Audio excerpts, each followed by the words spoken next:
here we go into capitalization rate. This is where you'll understand why you've done all this without a loan.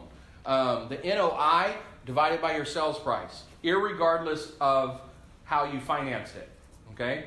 So what this number is good for, it's good for comparing two different investment opportunities. Which one has the best return? Which one's going to generate the best cap rate? The other part of the equation, when you bring financing into it, any property will cash flow as long as you put 60 to 70% down, right?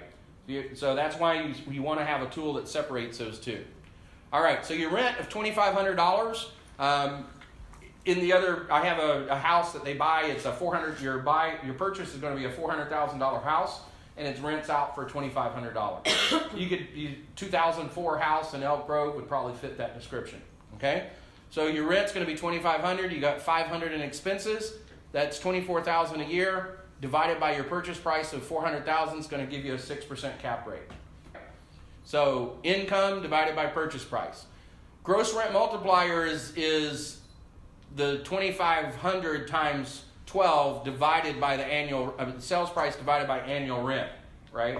Those are kind of the inverse of each other. Some people like using GRM better because it's a purer number without any expenses. I'm okay with using the cap rate. I use a gross cap rate because within the same asset class, I can kind of assume that I'm going to have the same expenses when I'm looking at 100 properties at once. I just like that one a little bit better. Okay. What would happen if I knew I had to do $50,000 worth of repairs to that house as soon as I bought it, though? I would probably stick it on the $400,000, and instead of dividing by 400, I'd divide by 450, because in effect, I really had to spend 450.